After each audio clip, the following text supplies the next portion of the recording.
तर पब्लिक तुमच्या सगळ्यांचं स्वागत आहे दुर्गा माता सिरीज मध्ये.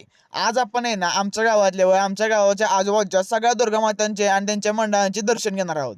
तर आपल्या गावाच्या सगळ्यात पहिल्यांदा दुर्गा माताचं दर्शन घेतलं. आमच्या गावात एकच मंडळ आहे, तिथनं आम्ही डायरेक्ट गणुभाऊन मी डायरेक्ट गेलो मालगाव मध्ये. सगळ्यात पहिल्यांदा आलो आपण मालगाव मध्ये कुंभारवाडीमध्ये. ह्यांच्या मंडळाचं नाव शिवसम्राट क्रीडा मंडळ मालगाव बरं का.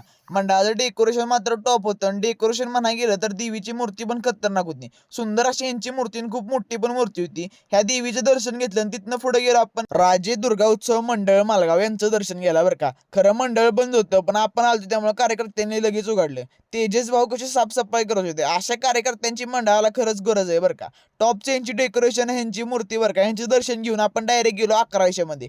महादेव क्रीडा दुर्गा उत्सव मंडळ माऊली यांची मूर्ती बरं का. खतरनाक अशी टॉपची मूर्ती होती 1100तली. सुंदर आणि ऍक्टिव्ह ही मूर्ती होती. इथलं दर्शन घेऊन आपण डायरेक्ट गेलो डेलन चौक मध्ये. ह्यांच्या मंडळाचं नाव बघा, हनुमान दुर्गा उत्सव मंडळ डेलन चौक मालगाव. खतरनाक अशी ह्यांची मूर्ती बरं का. आता जे आपण मंडळ बघितले त्यापैकी सगळ्यात टॉपची आणि खतरनाक मंडळ म्हणायला गेलं तर हेच बरं का. विक्राळ अशी ह्यांची मूर्ती खूप सुंदर ऍक्टिव्ह आणि नादच बरी बरं का. ह्यांच्या डेकोरेशन मध्ये पण ह्यांनी महिला शक्ती ह्यांच्याबद्दल एक बोध दिला होता. टॉपचं असं मंडळ आहे बरं का हे. हनुमान दुर्गा उत्सव डेलन चौक मालगाव टॉपचा विषय.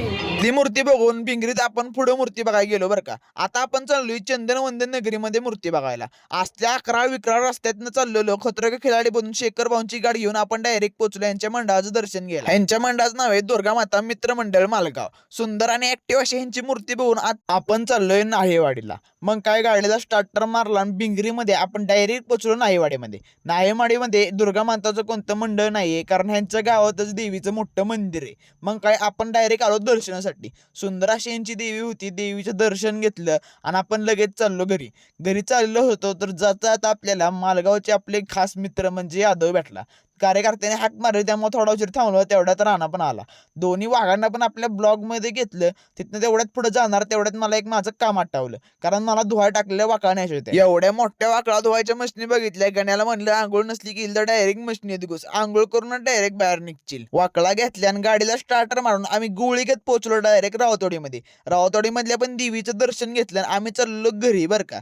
जाताना वाटत हा कुठला स्टॉप आहे ते काही समजेना. आजचा ब्लॉग इथे एंड करतो. आवडला असेल तर लाईक शेअर कमेंट सबस्क्राईब आणि फॉलो करून टाका.